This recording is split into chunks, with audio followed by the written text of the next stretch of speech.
guys, welcome back to my channel. Today's video is a little different. It's not a vlog, it's not, my normal content. I posted 2 videos, but it is a deep dive into the Phantom of the Opera movie, the 2004 version, and you guys have to let me know if you like this kind of video.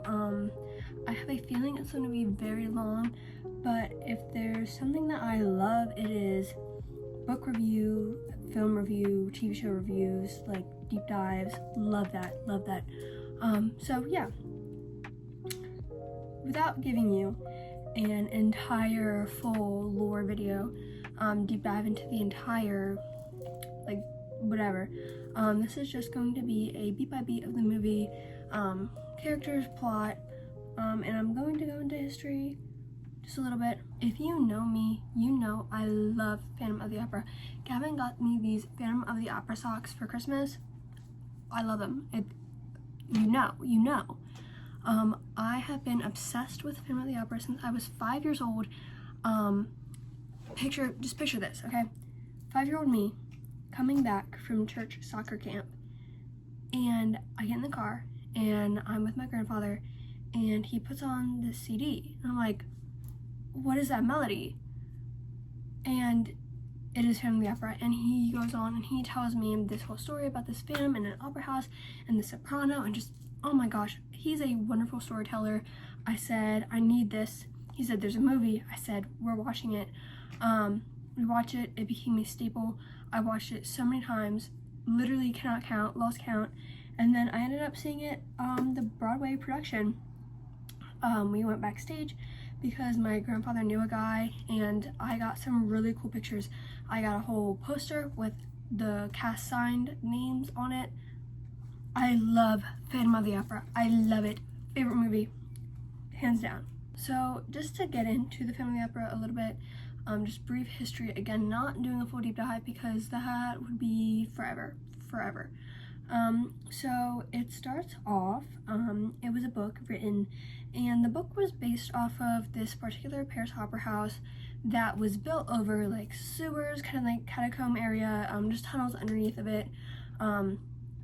Pretty unstable to build on, TBH, but gotta do what you gotta do. So there was a disappearance of a very popular soprano from the opera house, and she was a viscount's wife, or like a viscount was courting her, or should I say vicomte. Yeah, so then separately, probably, a body was found like out of the sewer system, so a dead body. So yeah, that's kind of how, like, and then strange things were kind of happening. Yeah, so someone took that and was like, yeah, there's an opera ghost here. There's a phantom, there's an opera ghost here. Yeah, so from there, a bunch of movie adaptations were made, literally so many. And then Andrew Lloyd Webber picks that up and is like, I am making a musical. I am making a Broadway musical production.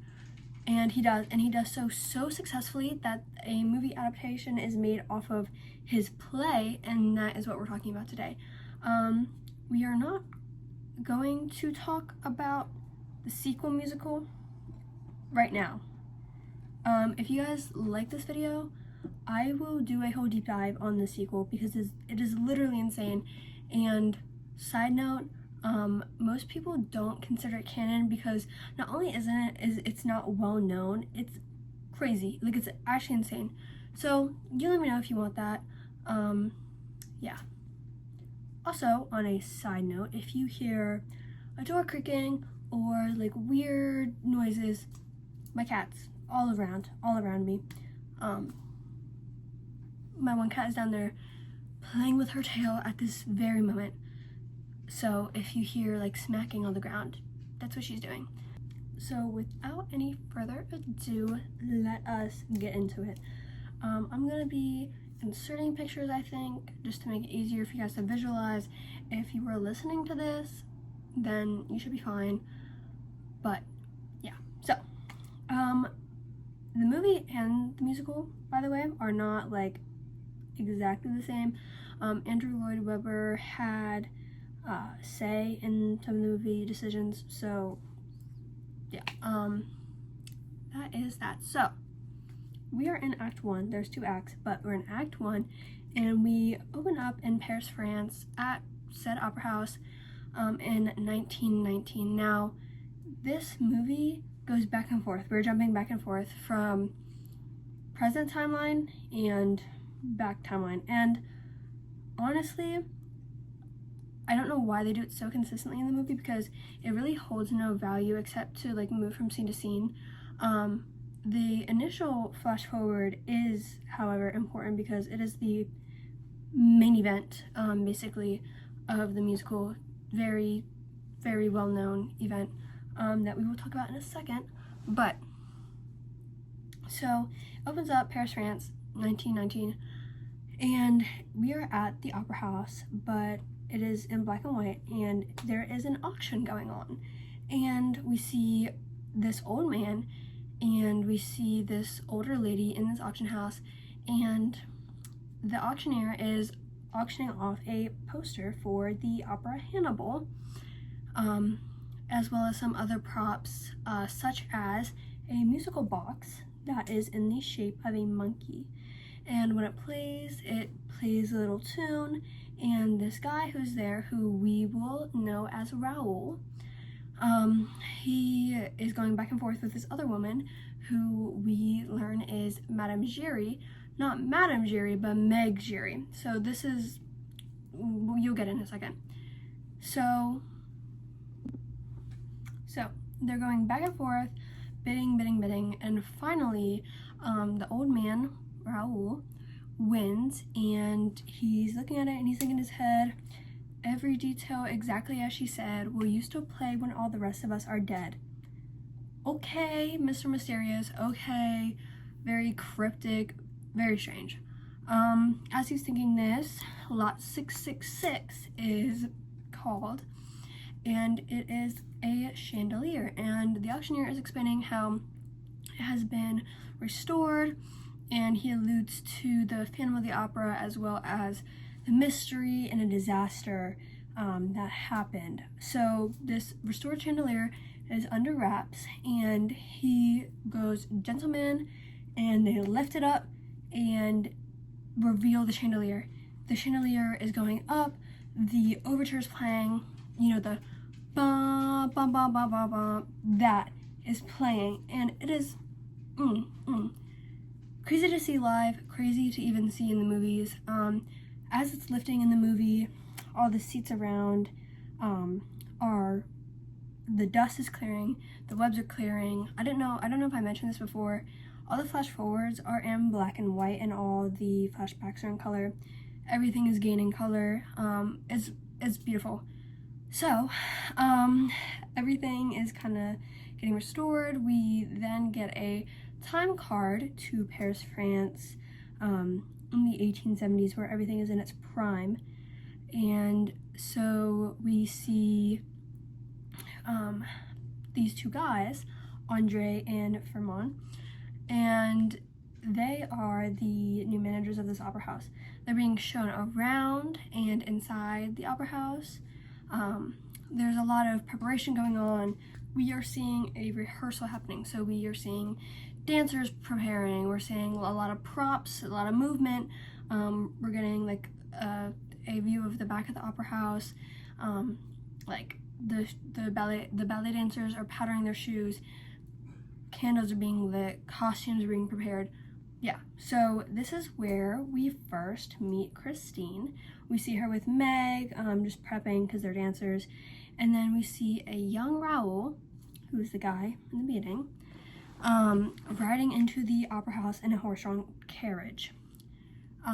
So then, on stage, rehearsal is going on, and it's the rehearsal of Hannibal, when we meet Carlotta. She's a diva. We learn quickly that people don't really rock with her. They kind of think she's, like, overhyped. We actually see a scene where these maids are putting earplugs in their ears so that they don't have to listen to her, because her voice is very, like, strong. I'll say that. And she's a diva, not in a good way. Very, like, she makes demands. She's very, yeah. But, I mean, she's kind of iconic, low-key. I didn't say that, though.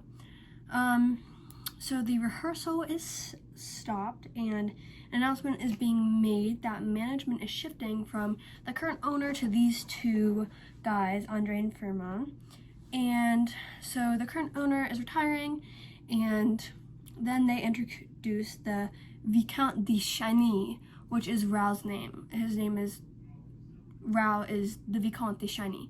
So he says he'll be there to watch the production tonight, and Christine is there, and he recognizes Raoul as her childhood best friend, but says that he wouldn't even recognize me to Meg.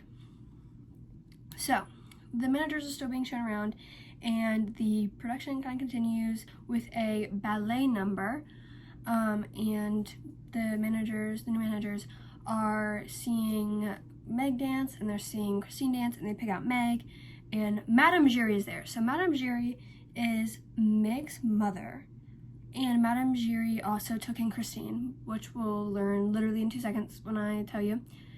So Madame Giry kind of takes the lead of showing the new managers around, and she says, oh yeah, Meg's my daughter, when they say something about her, and then they notice Christine, and her name is Christine Daae, and they're like, oh, like no relation to the famous violinist, and Madame Giry says, yes, that is his only daughter, and she was orphaned at 7. So she was taken in by Madame Giry, and immediately these managers are all over Carlotta. Like, they're groveling because she is throwing a fit, saying that she's not gonna be in the production, and she's yelling, carrying on, and she's threatening to leave for no reason, just to see how they'll react to her fits. And they're like, no, like, we need you. So after that little number, Carlotta starts her solo. It's called Think of Me, and she's singing, and then we see a shadowy figure move up in the rafters, and the stage set gets dropped on Carlotta. They're screaming, there's crying, the Phantom of the Opera's in the building.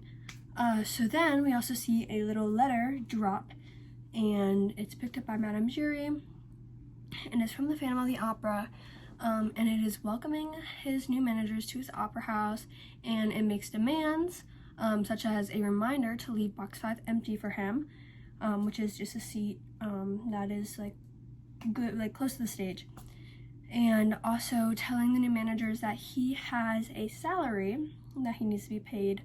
This salary is 20,000 francs. I don't know how much that is and what that converts to now. Maybe I'll insert something on the screen. But yeah. So now that this stage has dropped on Carlotta, she is done. She's quitting for real.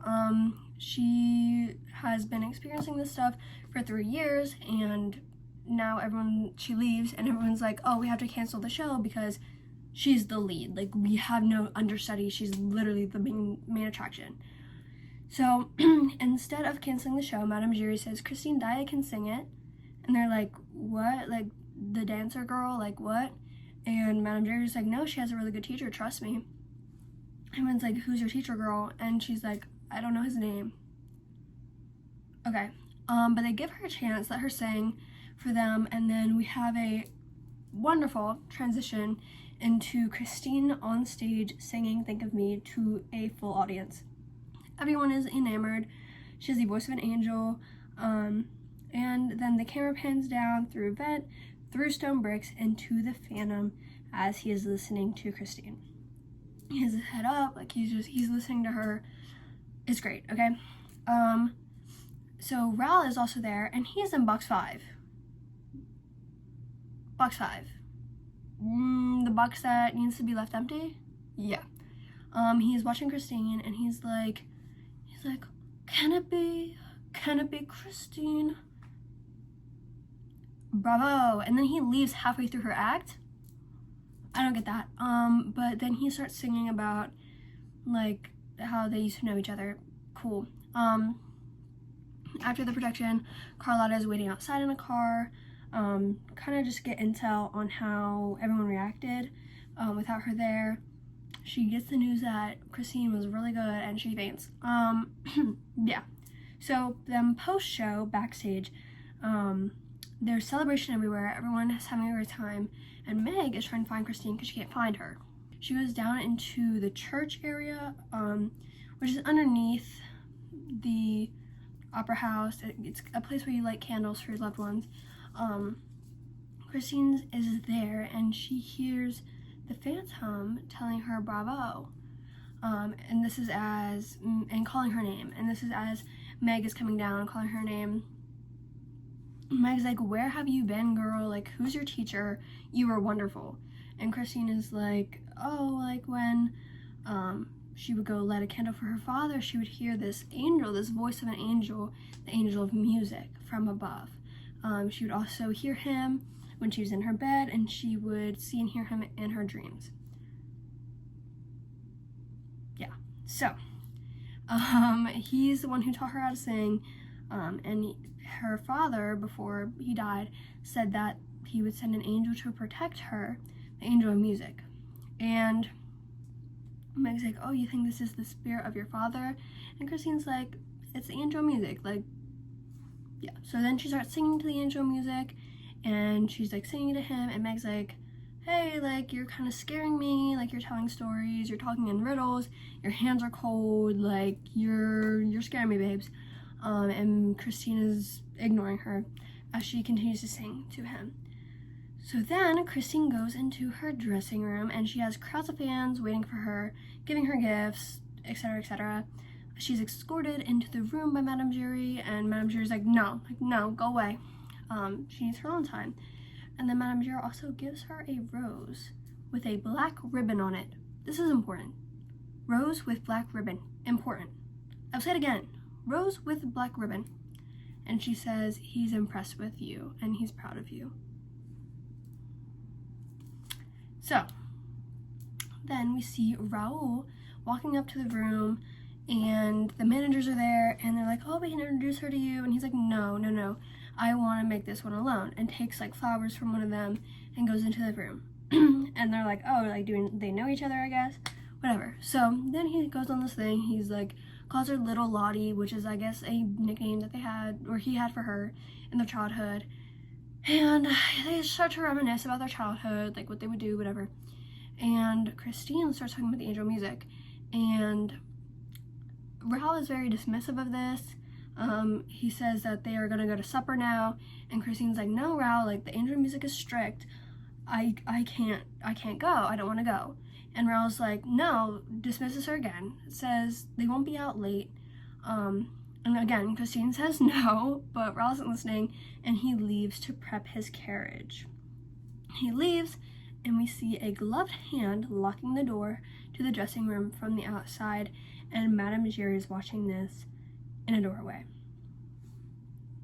So now the opera house is closing down, all the candles are being blown out, everyone's leaving for the night, and the Phantom has his entrance into the film.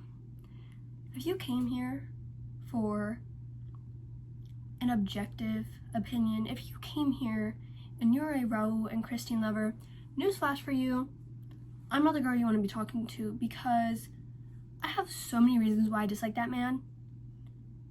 I'm not saying that the Phantom and Christine should end up together. I'm just saying, when I was younger, I rode for them so hard, and maybe I still do. I don't know, okay? Call me politically incorrect. I don't know. Anyways, so Christina's in her dressing room, lights out, whatever, and the Phantom has an entrance into this film. He says, insolent boy, this slave of fashion, basking in your glory. Ignorant fool, this brave young suitor, sharing in my triumph. Christina's talking him down. He's like, Angel, I hear you. Speak, I listen. Like, I strayed from you, master. I'm sorry. And he's like, you flatter me, but you know me. Like, look in the mirror, see why I hide. You know me, look at me. And he's there in the mirror, in her dressing room. He's in there. So he's in the mirror looking at her through the reflection. And yeah, so then they start singing to each other. And he's saying, I'm your angel of music, come to your angel of music. And Raul notices that the door's locked. And he's like pounding on it. He's like, Christine, who's that voice in there? Christine. She's entranced. This word, I am going to use it so many times because it is the best fitting word I can think of the effect that the Phantom has on her. Like, she's literally in a trance. Like, she's entranced. She's locked in. Like, nothing around her is, like, her peripheral vision is shut off. She's just focused on the Phantom and just the Phantom. So she's walking into the mirror, like, she's being lured into the mirror, and like his hand's reaching out to her. She grabs his hand. The main song. And sleep he sang to me, and dreams he came. You know it. You have to know it. Everyone knows it. Oh my god, it's iconic. Like, it's amazing. Okay, so he's taking her down to his little lair, and he has a horse for her already. He has a boat for her. Yeah, so he takes her down, like, below the opera house, and he's showing her around his crib, and he sings possibly one of the best musical numbers in this entire movie, in the entire play, and everything. I love this. It's so good. It is called Music of the Night. Music of the Night. This, if you haven't watched this movie, this is one of the parts where I'm going to tell you, go watch that movie. Listen to this, watch it. It is so, like, okay, not trying to be weird or freaky or anything, but it's just so, like, the tension and just everything. Oh my goodness, okay? You still with me? Good, okay. So, in this song, the themes, or like some of the things he says, he's talking about his kingdom of music.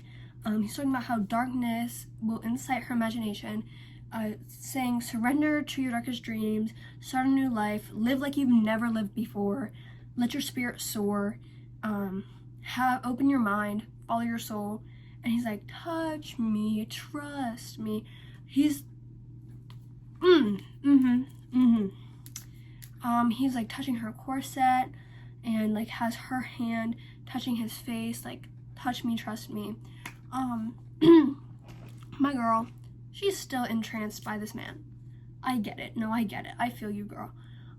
She's just absolutely in a trance. Like, she's gone. Like, her eyes are rolling in the back of her head. Like, she's in there, okay? So he's still showing her around. This beautiful, like, I would live there. I'm sorry. Like candles and the organ, even the bed, we'll get there. Everything is just, I love it. It is so, yes. So he keeps showing her around, and he gets to this curtain, reveals it, and we see a wedding dress on a mannequin that looks just like Christine. I'll admit, kind of weird. Kind of, I don't know, kind of strange. However, I would be flattered. I don't want to be that guy. I would be flattered. Okay, so she looks at it, she faints, a little overwhelmed, I get it. And then he carries her to his bed and says that you alone can make my song take flight. Help me make the music of the night. And lets her sleep. So she's sleeping, and we see a little, like, aside of Christine's empty dressing room. Meg's in there snooping around. She goes into the mirror, which is a two-sided mirror, and she's entering the secret passageway, and she's going down, and then Madame Giry, her mother, grabs her arm and takes her away. We also see another side of the dancer's chambers, and we meet this creepy guy. He's relevant, but I don't know. His name is Joseph Buquet. I'm gonna call him creepy guy, creepo, weirdo, creepy, creeper. I didn't tell you about him earlier, but in the very beginning we saw him like peeking into the dressing room to the girls changing. He's weird, and he's the one, he was also up when the set dropped on Carlotta. He was like, I wasn't at my post, sir, like that wasn't me. He's weird, okay? So he's like trying to scare the girls. He's like being weird with them. He's like rah rah, or he's like, oh, telling stories about the Phantom. So he mentions like his magical lasso, which is like a noose. Madame Giry walks in and tells him to shut his mouth because he'll find too late that being silent is wise. He says, hold your tongue, smacks him, and wraps the noose around his neck and says, keep your hand at the level of your eyes. This is a common thing. Lock in with me. This is, yeah, hand at the level of your eyes so that when he ties the noose, he won't kill you. Okay, we're back at the Phantom's lair, and Christine has just woken up, and she's waking up to the sound of a monkey music box. Music box in the shape of the monkey. Yes, it's the same one. Yes, it's the same one. And he has his little symbols. Same little tune. More on that later. And she also sees that the Phantom is at his organ. So she's recalling her memories. She's like, oh, I remember there was mist and a boat and a man. And she really wants to see his face. So she walks up to him, feels up on his face, and then takes his mask off. He freaks out. He has a whole meltdown, a little tantrum, calling her a liar, saying now she can't be freed because she saw his face, calling her a bunch of names because she deceived him. Like, yeah. So he's also saying how he's a monster who deserves to burn in hell, but he wants to be good secretly. He's saying he has a repulsive carcass, and he just wants someone to see the man behind the monster. So yeah, he's going on this little tangent, and Christine eventually gives him back his mask, and she hands it back to him, and he's like, come, those fools are on my theater, they'll be missing you. So takes her back, and we get a flash forward again in black and white to Raoul leaving the auction and him and Meg exchanging a very long glance goodbye. Because I guess they both know. Okay. Yeah. So we're back in the Opera House halls, and we see Thurman, and he's talking, and Andre is there too. They're talking about these letters that they've been receiving about Christine's disappearance, because now they have no cast because Carlotta's left and Christine's gone. And the letter's like, yeah, it's good that Carlotta left because she sucks, basically. And the salary hasn't been paid to the Opera Ghost. Opera Ghost from the opera, they call him both, same thing. And it's signed OG Opera Ghost. So they're going back and forth. They're like, who would have the gall to do this? Like, whatever. Raoul enters, and he's like, where's Christine? He's demanding where she is, because he's also received a letter. He's like, I take it you guys wrote me this. And they're like, no, like, what are we supposed to have written you? And so his letter says that the angel music has taken her under his wing and make no attempt to see her again. Carlotta then enters, and she's like, Raoul, you sent me this letter. What is this? What's wrong with you? He's like, I didn't send you a letter. What does it say? Her letter says that her days at the Opera Populaire are numbered, and she's threatened. If she attempts to take Christine's place, a disaster will happen. So Andre and Thurman take this opportunity to butter up Carlotta because she's there, Christine's not, and they're like, we need you. And Madame Giry then enters and says that Christine has returned, and she also has a letter from the Phantom. He says, this is how my theater is to be run. Christine will play the next lead role of El Muto, which it's kind of like a comedy play. We'll get into it more later, but Christine is going to be playing the lead. Carlotta will be playing the role of the page boy, which is silent, which is fitting because she sucks, basically. That's what he said, okay? Okay. So he says, also, make sure you're leaving box 5 empty. If these demands aren't met, then a disaster beyond your imagination will occur. Okay. And they take this, and they read it, and they're like, no, Carlotta's gonna be the lead. Okay. So now we're in the backstage dressing room area. The managers are just being big time suck ups, meat riding Carlotta like, oh, we love you, your puppet needs you, we need you too. Side note, when I'm saying, oh, they're alike, I'm low-key quoting the movie. I've seen it so many times. Like, I'm telling you exactly what they said for the most part. Yeah, I'm just telling you how it is. So they're backstage, the managers are giving Carlotta a bunch of gifts, complying with all of her demands. Like, we need you. And Madame Giry is also there. She's saying that they should listen to the Phantom. Raoul is saying, oh, Christine once spoke of an angel. But he's also saying that the demands being made are lunatic, and he'll see that they're rejected.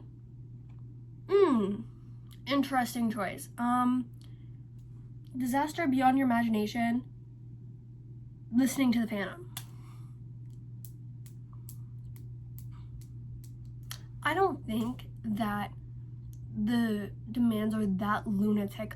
Okay, having like a seat box empty, okay, but it's for him, okay? And then having the girl that you're trying to court be the lead role, don't you want that? Okay, the salary is a little bit out there. I also don't know the conversion to how much money that is. Anyways, so everyone is getting prepared for this production of El Muto, and then we transition into the showing of El Muto. Raoul is in box 5, and there's a little maid, like a little helper there, who sits down Carlotta's throat spray. This is important. So we see that the throat spray is set down, and then we see a gloved hand replace the throat spray with something else. Yeah, so this is seen by creepy guy Joseph Bouquet. He's in the top because he works like up top, like scene stuff, backstage stuff.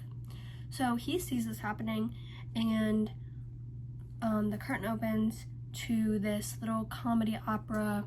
It's about like a woman cheating on her husband. That does not sound like a comedy. It's the page boy is dressing up as a maid to secretly kiss the main girl, okay? It's funny, it's haha, it's frilly, very baroque, Baroque kind of time period, like, yeah, we get it, okay? So, above the stage, we see the Phantom lurking around, and he catches the attention of Joseph Bouquet, and the Phantom then goes out to the top of the theater dome and makes an announcement, and he's like, did I not say box 5 was to be left empty? And everyone's like, oh, what is that? Who said that? But they continue on anyway. Christine makes a comment and like about the Phantom being there, and Carlotta goes, your part is silent, little toad. And then the Phantom like chuckles to himself. He's like, you're the real toad here, madam. Eat her up.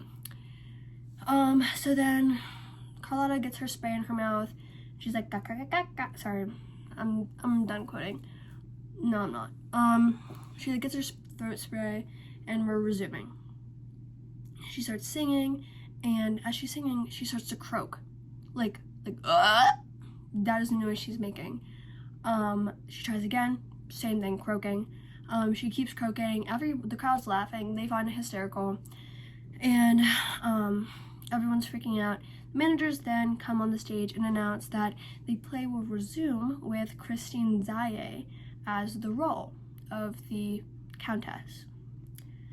So, in the meantime, while they get that all set up, they're gonna have the later ballet number be set up, and as this is happening, a chase is ensuing between Creepo and the Phantom above the set. So like above the stage, yeah. So first it starts out as creepy, following him around, trying to like see him, trying to like get in there. But then the Phantom basically jump scares him and then starts chasing him, so it flips. The ballet is kind of going on down there, and the Phantom gets a noose around his neck and hangs him in the middle of the stage. So, yeah, so he gets to him, gets that noose around his neck, throws him down. He's hanging on the stage. Everyone's freaking out. I mean, yeah. And the manager's like, oh, it's an accident. So Christine is freaking out. She's trying to find Raul. They find each other, and they go up to the rooftop. Not yet, though. They're on their way to the rooftop. And Christine is saying, I'm going to just give you the back and forth dialogue because this part is actually insane. And this is like, I can't tell if it's reason number 1 or 2 why I hate Raul. I just hate that man. I'm sorry. I can't help it. She's saying that they can't return because the Phantom will literally kill him. Raul says, Christine, don't say that. Don't even think it. Christine's like, if he has to kill 1,000 men, he will. Raul's like, forget this waking nightmare.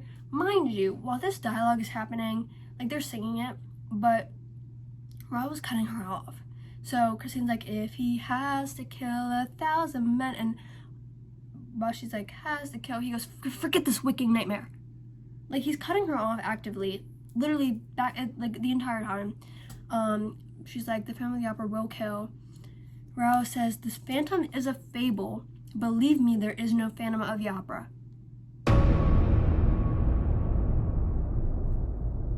Believe these nuts in your mouth, because where was she last night then? Christine says, I can't escape from him, I never will.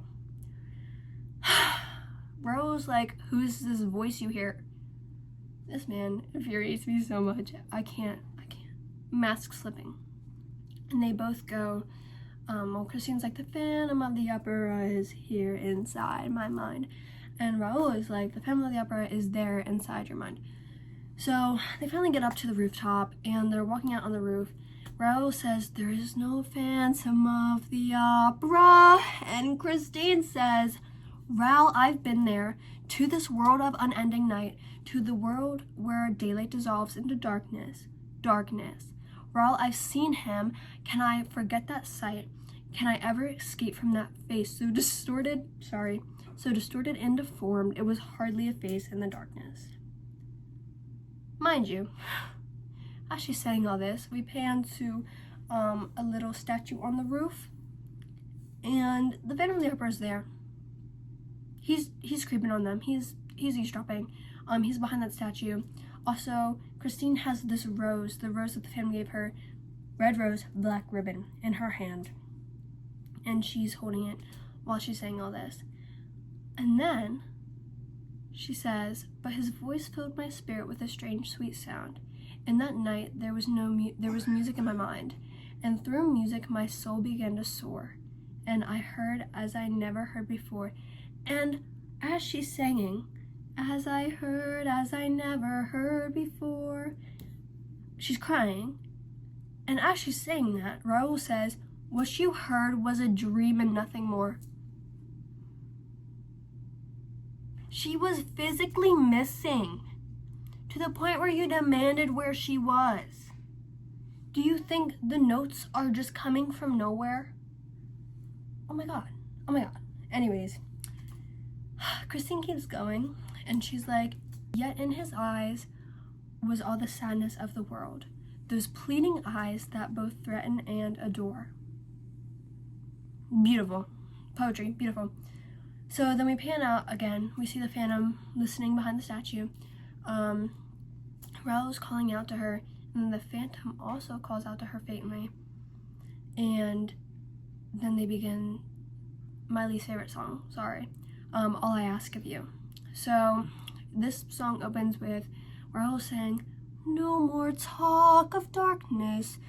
And Christine drops her rose. She drops the rose that the Phantom gave her. Remember this is important. So the basic synopsis of this song is I'm here, nothing's gonna hurt you, I'll be your freedom, like I'll guard you and guide you. And they're professing their love to each other. They're saying, promise me that all you say is true.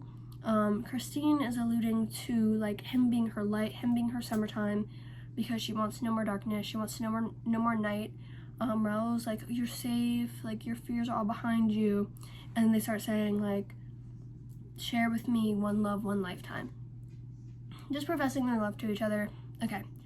While the Phantom is listening, and then he begins to watch because he peeks out from the statue and he's watching them. And they're cucking him. But just wait, okay? So they share a kiss. Again, Phantom's being a little bit of a cuck. And whatever, they kiss, they leave together, and she's just saying how she wants to leave the opera house with him.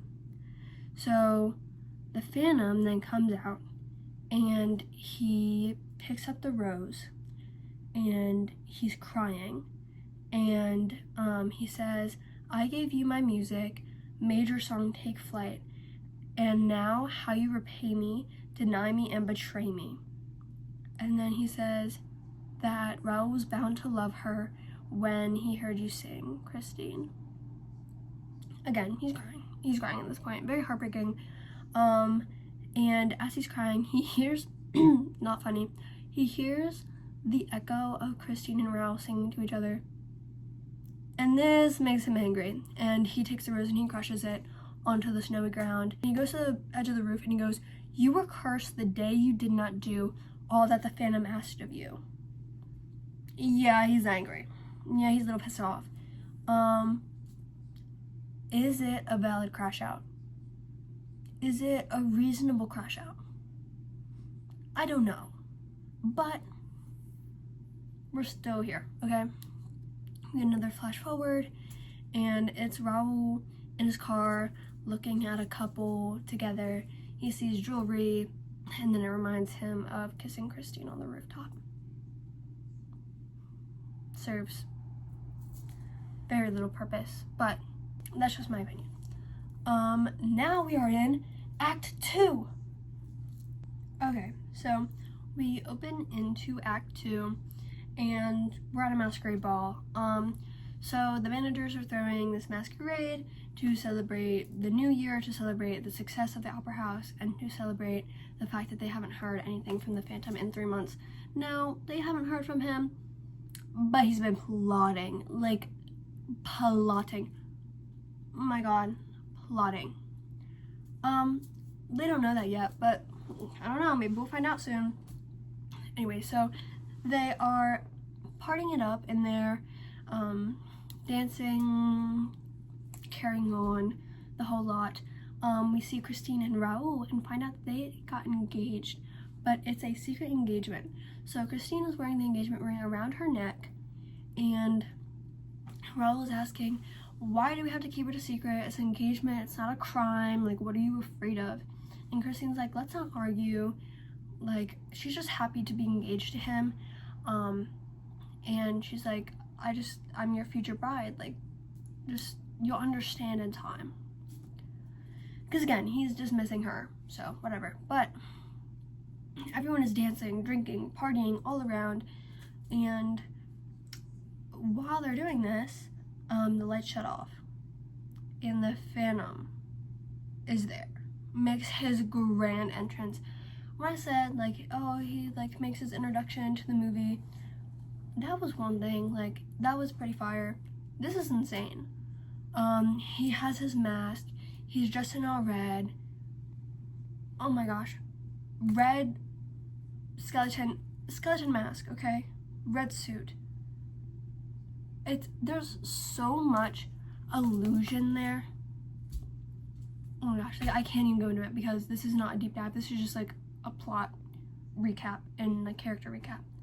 But it's a lot. Okay. He is walking down the staircase. Everyone is looking up at him. He's like, did you think that I'd left you for good? Have you missed me? Oh my god. Oh my god. He tells them that he's written them an opera. and he throws the score down on the stairs. The score is Don Juan Triumphant. We'll get into it later. You don't need to know right now. But he's going around and he's like, Carlotta needs to learn how to act on stage. Piangi, haven't talked about him. He's kind of like the male lead. Carlotta's usually the female lead. Piangi's usually the male lead. And Piangi and Carlotta low-key have like a little thing going on, but it's unimportant for our purposes. And Piangi is supposed to be playing Don Juan, and the Phantom's like, he needs to lose weight. Okay, eat him up. What? He like pokes his belly with a sword. He's like, yeah, and our Don Juan has to lose some weight. It's not healthy for a man of Piangi's age. Okay, baffled. And he says, as for her star, Miss Christine Daae, no doubt she's gonna do her best. Her voice is good. And I'm her teacher, by the way. Outs himself as her teacher to everyone. But he's like, she still has a lot to learn. And if she wants to return to be her teacher, he approaches her. She's entranced by him, because, I mean, he's singing the whole thing. And she's entranced yet again. Raoul left her side, by the way, to go like get a sword because he thinks he's big and bad, but just left her alone while the Phantom's there. It's beyond me. It's beyond me. So the Phantom is approaching her, like saying all this stuff about her being the lead, him being her teacher, etc., etc. But then he sees the ring around her neck and snatches it and says, your chains are still mine, you belong to me. I'm not saying that I would have folded in her position, but I'm saying I would have folded in her position because, yeah. So as Raoul is getting his little sword out, he's getting over there, the Phantom drops into the floor, and Raoul jumped after him, but he's in a little mirror maze, and the Phantom is basically just in there taunting him, and like Raoul's like slashing his sword everywhere. The Phantom drops a noose just to like taunt him. He looks dumb. Like he's literally down there just flailing around his sword. Like he just looks dumb. I'm sorry. Madame Giry goes down there, grabs him, gets him out of there, and this is where we get the lore. This is where we get the backstory. So Raoul's like, please, madam, like I know you know something. I know you know. And Madame Giry's like, no, monsieur, I do not know more than you. But in her head, she's like, I know something you don't know. But then she finally folds and she tells him, she says how when she was younger, training to be a ballet girly, her and her like ballet troupe went to a traveling circus. And there was one particular act called it's like the Devil's Child. So there's this really nasty guy. He's like, come in to see the Devil's Child. Everyone would gather around this cage. He was in there, and there's this guy with a bag over his head, and he had this little like stuffed monkey with symbols toy. And basically everyone would just stand, watch around as he was beaten, harassed, kicked, choked, whipped, like everything, all of the above. His bag was taken off, like, and at the end, like after he was all beaten, he would just scramble to get his bag back on. So one of these days that the guy had enough, it was when Madame Giry was there, he had enough. He tied a noose around the guy's neck, like the guy who was taunting him, who was making money off of the attraction. Tied a noose around his neck, choked him out, killed him, and Madame Giry saw and helped him escape the authorities by letting him into the opera house, like the below area where the church is, and into the tunnels. So Madame Giry is saying how he's a genius, he's a designer, he's an architect, he's a composer, he's a musician. Those are the words she uses talking about him. And it's not really seen in a lot of this specific portrayal of the Phantom of the Opera, but he's like literal genius. Like his IQ is through the roof.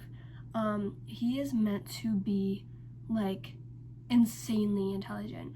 I mean, you can kind of see it in the way that he's built his home for himself, the way that he can write entire operas, the way that he writes his own music, like he performs his own music. Just, he's artistic because he has like a mini version of the opera stage, like little things here and there to suggest that he's very intelligent, but it's not straight out said except for like kind of here. But yeah, just a little aside. So Raoul's like, but obviously that genius has turned into madness. Okay. Okay. So we have another flash forward, and we see a car driving, well, the car that Raoul was in, driving to a cemetery. Back at the opera house, Christine is in her room. She wakes up and she leaves through the door that is being guarded by a sleeping Raoul. Okay. She like sneaks past him and she goes down and pays a guy to take her to the cemetery. And so like while she's getting her coat and stuff, the guy is knocked out and another cloaked figure takes his place and is taking her to the cemetery. Raoul wakes up, sees that she's leaving, goes down there, finds the guy who's knocked out and is like, where are they going? And he's like, the cemetery, monsieur. And so then he gets on a horse and he starts after them. So at the cemetery, Christine is there to see her father's crypt. She's singing to him, saying, I'm wishing you were somehow here again. The main theme is basically closure. She knows that she can never see him again, but she wishes that he was there to guide her. Yeah, so all this time Raoul is on his way via horse. So she gets to his crypt and it opens up and it lights up, and so the intro music / the spirit of her father is singing to her. Yeah, we know who that is, okay? However, it's never really like specifically stated. Like it's never really specifically stated. He never says that he's the spirit of her father. She just kind of implies that. Yeah, I don't know. That part's weird, okay? Got me. Guilty. The spirit, like the angel music, spirit of her father, whatever, is singing to her, luring her into the crypt. Again, she's in this trance-like state, and Raoul shows up in the nick of time, and him and the Phantom get into a little scuffle. And by scuffle, I do mean sword fight. Like, they were fully sword fighting. The Phantom slashes Raoul's arm, and then Raoul pins him, kicks his sword away, and goes to kill him, but Christine stops him and says, no, not like this. So then Raoul and Christine ride away, and the Phantom declares war on them both. So, yeah, we are back at the opera house. Okay, and Raoul's talking to the managers and Madame Giry and some of the staff, and he's like, no, we've been blind this whole time. Like, we need to play into his game, and we'll set a trap for him. Okay, so he's basically saying they're going to use his opera against him, because they know if Christine's going to sing, he's going to be there. So we're using her as bait. And they're like, oh, we'll make sure the doors are barred, or make sure the police are there and armed. Yeah, so we also see the Phantom. He's enchaining the chandelier, from its, like, sturdy chain, if that makes sense. Now, we are in the church area again. This is what I was debating on being my least favorite. No, like the reason why I hate Raoul the most. Because not only is he gaslighting her when she's had this experience, he's forcing her to do something against her will. Because Christine is saying that she's very frightened. Because if the Phantom takes her again, she's never getting out. And she says, and I quote, "Don't make me do this. Don't put me through this ordeal by fire." And Raul says, "You said it yourself, he's nothing but a man. While he lives, he'll haunt us till we're dead." Yeah. Christine is torn because she says, and I quote, "Am I to risk my life to win the chance to live? Can I betray the man who once inspired my voice? Do I become his prey? Do I have any choice?" And she goes on about like how he kills, like whatever. She wants to refuse, but she knows she can't. And Raul says, "Don't think that I don't care, but every hope and every prayer rests on you now." Do you please tell me you see why I hate this man? Like, please someone, oh my god, please. Please someone understand why I cannot stand this man. Anyways, we are on stage. It is the production of Don Juan. So, the play itself, okay, when it's being portrayed in the movie, everyone in the audience is like, "Ew, what is this?" But it was intentionally written like that because it was inspired by works that were ahead of its time. Like, it was inspired by works that were popular later. So the implication is that the Phantom of the Opera is ahead of his time. He's a genius. Again, he's a genius. So he wrote this play that is so ahead of its time. Like, did I research a fake play from a musical because I'm obsessed with it? Maybe. And I did this. This wasn't even for this video. I won't lie to you guys. This was 2 years ago.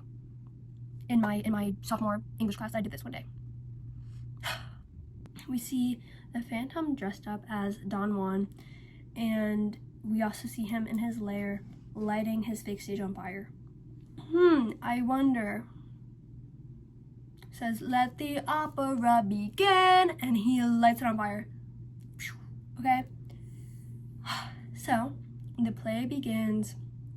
It's kind of like, I don't know, like Carlotta's there, Piangi's there, like they're just kind of talking, going around the stage. And then Christine walks out to do her number. And we see the Phantom behind the stage kill Piangi with the news. Obviously, it's his signature. He kills Piangi and he replaces him. So he comes out as Don Juan and he's singing to her. And he's singing to her in the Music of the Night tune. So like when they first met, when he was first, like, you get it, I hope. This, what he's singing is all about succumbing to him. He's singing, like, there's no second thoughts, you decided, you're here with me and you decided that. Did she? But anyways, it's okay. And as he's singing to her, no lie, okay, also, Raul is up in box 5 again. When will you learn? She's like completely into it. Like her eyes are rolling back. I wish I was joking. Her eyes are rolled to the back of her head. Her straps on her dress down to here. Like she's down to here. Like she's in it. She's into it. Like whatever. Okay. So, then, oh my gosh, they have this spicy duet. This, if you are not planning on watch the movie just for this. I don't care. Watch the movie. Watch the scene. Like, you need the tension. Oh my god. Okay? The song is called Point of No Return. And it's all about seduction, bodies being entwined, like passion play, consumption, like no boundaries. Oh my god, like, you need to watch it. No, you just need to watch it. Like, look at the scene from this. Look at the scene. Like, he has his hand on her neck. He's touching her body through her hands. The tension. He's singing into her ear. And Christina's in her lower register. Mind you, she's a soprano. She's in her lower register. Like, sultry, seductive. Like, Look at this. Oh my god, look at this. Anyways, so this is all going on in front of Raul. Remember when I said, like, the fam got cucked? This is his get back. This is his get back. Because not only is Raul watching this from box 5, he has tears in his eyes. literal tears in his eyes. One of my favorite parts of the movie. Sorry, not sorry. Incredible. So, then when they're like, so they're on stage and they go up the spiral staircase to like the top of the set, and they're like together, like they're touching each other. Well, I guess he's touching her through her hands. Because it's like a dance, it's a choreography. And also, another thing, there are dancers mimicking their every move. So like, everything you're seeing them do, like, it's happening like 10 times all around you. Yeah, so, when they're up there together, he then sings in her ear, and he says, oh my god, he starts singing All I Ask of You. Oh, I know. He starts singing All I Ask of You in her ear. And he then professes his love in front of everyone. And then the police start to close in, and Christine holds his face and then rips off his mask. And I just want to know, like, I get it, it's for the effect, but I want to know how this turns into this. Because where did his hair go?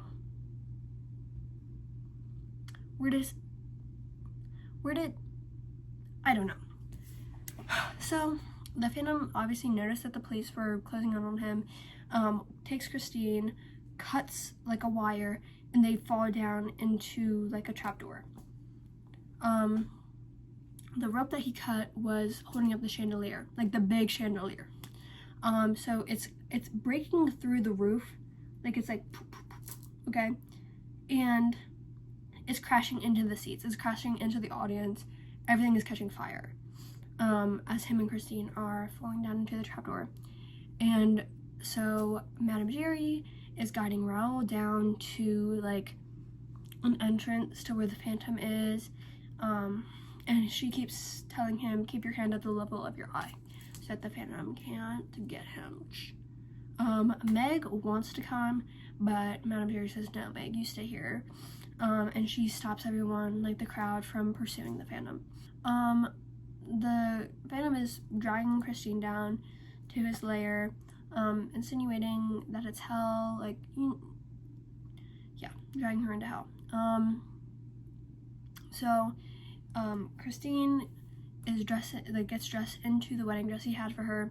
Now they're all having dialogue, and he says, this face which poisons our love causes me to wallow in blood.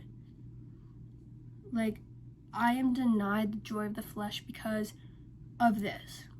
Okay, and Christine's like, your face holds no horror for me anymore. The true distortion lies in your heart. Like, she's like, the true distortion lies in your heart and your soul. Like, that is where the true distortion lies. Like, it's not your face. So Raoul shows up trying to be all hero, and is begging for Christine. The Phantom gets a noose around his neck, and the Phantom is mocking him. I'll keep the hand at the level of your eye. Oh, we're in like the lake area. It's kind of hard to explain without the visual, but so the Phantom's like, either you die and she can be free, or you go free and she stays with me forever. He goes, this is the point of no return. And then we get the 3-part harmony. This is another instance. You need to watch this movie. I'm sorry, like, I can't describe to you what this means to me. I can't just describe you how amazing this is. Like, I think about it at least once a week. Sometimes it just plays in my head. Like, I'm being so for real. The Phantom is singing Point of No Return. Raoul is singing All I Ask of You, and Christine is singing Angel of Music. And they're all like singing the song but also talking to each other, and it's like a 3-part dialogue, 3-part harmony. Oh my god. Oh.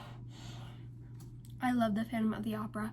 Christine then is like, you deceived me. I gave you my mind blindly. And so the Phantom's like, make your choice. I'm getting impatient. And Christine then goes up to him, and she's like, pitiful creature, like, what kind of life have you known? God give me the courage to tell you that you're not alone. And she kisses him. In front of Raoul. She kisses him. Not once, no, and it was not a short peck. They were kissing. And she kisses him not once. Can they kiss? Okay. She pulls back. She goes in again. She's sympathizing with him. She's showing him he's not alone. She's showing him that he can be loved. And the Phantom loses it. And he's like, I'm just leave. Forget what you saw here. Like, tell no one of the angel of hell. Like, go away. Leave. Like, take her leave. Go. Like, forget this ever happened. And you can hear, like, the chants of the people above trying to get down to the Phantom's lair to get him, I guess. I don't know. And Christine goes to sleep with Raoul. She comes back. And I forgot to tell you this, but while the Phantom and Christine were down there, she was getting to her wedding dress, he also gave her the wedding ring, like a wedding ring. And so Christine comes back with said ring, and the Phantom is there singing to the monkey music box. It plays Masquerade, by the way, but she gives him the ring back, like places it in his hand, and they exchange a silent goodbye. So then Raoul and Christine get in the boat. They start to go away, and the Phantom says, "You alone can make my song take flight. It's over now, the music of the night." And then he goes around his little lair, starts smashing every single mirror in sight, and then he escapes through a secret passageway. So after he escapes, the mob gets down there, and they can't find anything, and Meg is looking around, and she sees the music box, the monkey music box, okay? So now we are in our flash forward, our final flash forward, and we see Raoul at Christine's grave, and he puts the monkey music box on her grave, and Raoul looks aside of it, and he sees a red rose with a black ribbon and the engagement ring at her grave. That's the end. Amazing movie. You need to see it. Like, I can't even, like, I swear I just can't explain it to you. Like, the vibe, the everything. Watch the movie.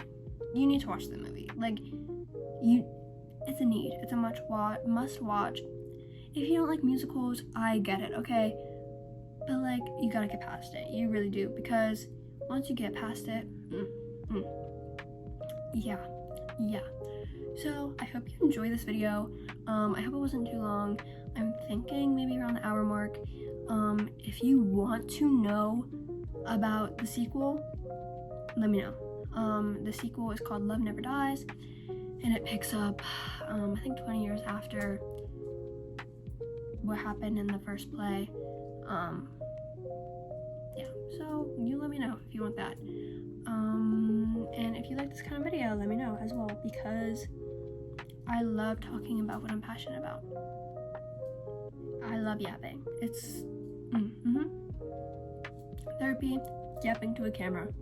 I will see you soon, and I love you all. And yeah, that's all. Bye!